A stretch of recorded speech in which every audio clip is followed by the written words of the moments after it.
لما نسمع اسم النبي لازم نصلي عليه، اللهم صل عليه۔ اللہ کا مطالبہ کیا ہے؟ اللہ آپ سے کیا چاہتا ہے؟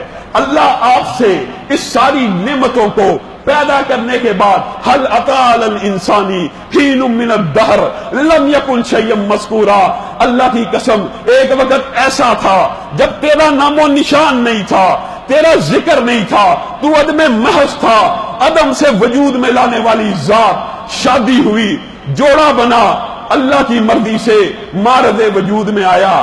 اللہ ہی کے حکم سے تخلیق پانے والے انسان، اللہ نے کچھ حدود و قیود رکھی ہیں، کچھ ضابطے رکھے ہیں، آپس کی بات ہے۔ حقیقت میں ذرا غور کیجئے، آپ اور میں یہاں پہ بیٹھے ہیں، اس مسجد میں بیٹھے ہیں، کسی بھائی کو اطلاع ہو ایم این اے ہمارا نام لیتا ہے نہیں، وزیر اعلیٰ ہمارا نام لیتا ہے نہیں، وزیر اعظم ہمارا نام لیتا ہے نہیں، صدر مملکت ہمارا نام لیتا ہے نہیں، آرمی چیف نے اپنی مجلس کے اندر میرا نام لیا، میرا ذکر کیا، انسان کی خوشی کا کیا ٹھکانہ نہیں۔ امریکہ کے صدر نے اپنی مجلس کے اندر میرا نام لیا، میرا ذکر کیا، خوشی کا ٹھکانہ کیا ہے؟ اور میرے بندے، اور تو غلط فہمی کا شکار ہے، تجھے کس بات نے دھوکے میں رکھا ہوا ہے؟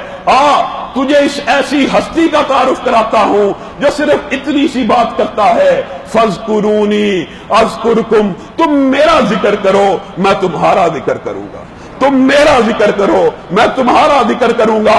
اور ذکر کیسے کروں گا اس کی بھی تفصیلات ہیں۔ سنن ابی داؤد اور سنن ابن ماجہ کی حدیث ہے، حضرت ابو دردہ اس حدیث کے راوی ہیں۔ نبی کریم صلی اللہ علیہ وسلم ان کو مخاطب ہو کے پوچھتے ہیں، اے ابو دردہ، کیا میں تجھے ایک ایسا عمل نہ بتاؤں جو اللہ کے ہاں بہت پسندیدہ ہے، اللہ کے ہاں بڑے درجوں والا ہے، اللہ کے ہاں بڑی عظمت والا ہے، اللہ کے ہاں سونے چاندی کے پہاڑ خرچ کرنے سے بہتر ہے۔ لوگوں، جب نبی کریم کوئی بات کہہ دیں اس کی گہرائی میں جایا کرو۔ سونے اور چاندی کے پہاڑ خرچ کرنے سے بہتر نیکی اللہ کے نبی بتانے لگے ہیں۔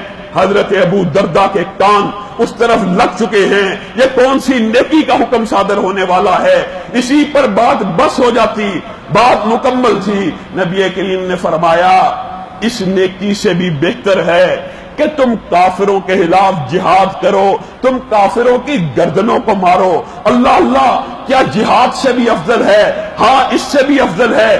کس طرح افضل ہے؟ اور میں نے تو ابھی نبی کریم صلی اللہ علیہ وسلم کی حدیث کا مفہوم بیان کر رہا ہوں، گویا زبان حال سے نبی کریم صلی اللہ علیہ وسلم یہ کہہ رہے ہوں، تم ان کی گردنوں کو کاٹو، اس سے بھی بہتر ہے تمہیں اور فضیلت نہ بتاؤں؟ حضرت ابو دردہ کہتے ہیں اور بتلائیے۔ کہا، کافر تمہاری گردنوں کو کاٹے، اس سے بھی بہتر ہے۔ لوگوں، کتنی بڑی عظمت ہے، کفار کے ساتھ جنگ ہو جائے، انسان کی گردن کٹ جائے۔ صحیح روایات کے الفاظ ہیں، خون کا قطرہ زمین پہ نہیں گرتا، سارے گناہ معاف ہو جاتے ہیں، جنت میں اس کو اس کا ٹھکانہ دکھا دیا جاتا ہے۔ اس نیکی سے بڑی نیکی بھی اے اللہ کے رسول کوئی ہو سکتی ہے؟ ہاں، میں تمہیں ایسی نیکی کی خبر دینے لگا ہوں۔ ابو دردہ کہتے ہیں، ایسی نیکی ضرور بتلائیے۔ نبی کریم صلی اللہ علیہ وسلم فرماتے ہیں، ذکر اللہ، اللہ رب العزت کا ذکر کرنا ان تمام باتوں سے بلند ہے، ان تمام باتوں سے بڑھ کے ہے۔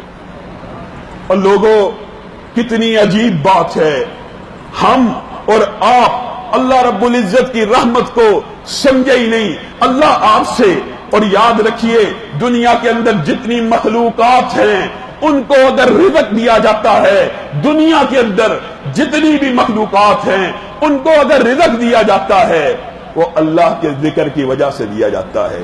واحد انسان اور جن ہیں جو اللہ کے نافرمان ہیں، لیکن اللہ ان کا رزق پھر بھی نہیں روکتا۔ وجہ ایک لمبی چوڑی ہے، وجہ یہ ہے اللہ کی نظر میں اس دنیا کی حیثیت ایک مچھر کے پر کے برابر بھی نہیں۔ نبی کریم صلی اللہ علیہ وسلم نے فرمایا اگر اللہ کے نزدیک اس دنیا کی حیثیت مچھر کے پر کے برابر بھی ہوتی دنیا میں کسی کافر کو پانی بھی نہ پلاتا۔ اللہ رب العزت بندے کے گمان کے مطابق ہوتے ہیں۔ 3 حدیثیں اگر انسان سمجھ لے انسان کی زندگی بدل جائے۔ جب بندہ اپنے دل میں اللہ کو یاد کرتا ہے اللہ رب العزت بھی خاموشی سے اس کو یاد کرتے ہیں۔ جب بندہ کسی مجلس میں اللہ کا ذکر کرتا ہے، آپ مسجد میں آئے اللہ کا ذکر کیا، اللہ اکبر کہا، نمازیں پڑھی، سبحان اللہ کہا، الحمدللہ کہا، آپ نے مجلس میں اللہ کا ذکر کیا، اللہ بدلے میں کیا کہہ رہا ہے؟